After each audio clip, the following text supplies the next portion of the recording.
everybody. Why my camera all crooked and everything? Let me get adjusted. I only got a couple minutes to share with y'all, so I ain't gonna take long, right? But what I did want to do was, for those of you that are interested in the foreign exchange market or Forex, and you're doing research, you're new at trading, or you just don't know, I wanted to come and share with you some of the market participants. This is a need to know. It's very important that you understand the people that you're playing in the sand with, all right?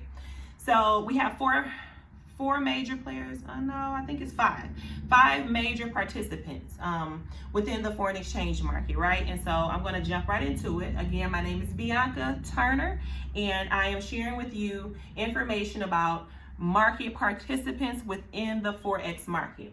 At the top of this list is commercial banks. We all know the commercial names, our Michigan National Banks or our Bank of Americas, our, whatever the case may be in your area, because I do know that I'm global, right? And so wherever you may be, whatever the large bank chain is, those are at the top of the list.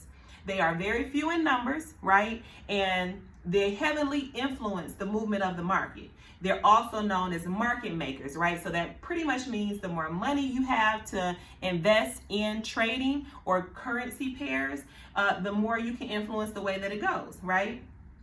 And that will lead us into our second largest position, which is central banks. Central banks have large currency reserves, right? In their area, domestic currency is large on hand. And they also control economic factors. That would be everything like monetary policies and interest rates, things like that. They are the ones that kind of, when news briefings happen, they have immediate and a powerful effect on the foreign exchange market, right? So I don't know if you've ever been around traders or, listening to the news when they speak on a certain natural disaster or maybe even a political headline.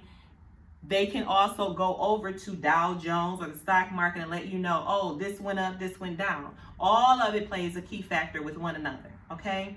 Then we're gonna move over to what we call international companies, which are also known as multinational corporations. That would be like our Samsungs and our Coca-Colas. Those international companies, what they do is they sell their products internationally over in the United Kingdom. And then what they do is very strategically is in large quantity, they compare the British pound to the US dollar, right? Very, very, very strategic. And so with that moves the market greatly because of the large volume, okay? Then we have what we call the fund managers. Those would be the brokers and the hedge funds and things like that. And what they do is they trade against the other market participant. We're the final market participants because we're kind of down here on the bottom of the food chain, right? And that would be small businesses and individual.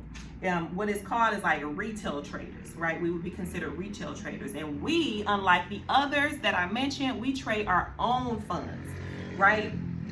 We're the smallest portion of the foreign exchange market, but we're fastly growing, and we're in, our proportion is great. We have a lot of leeway, right?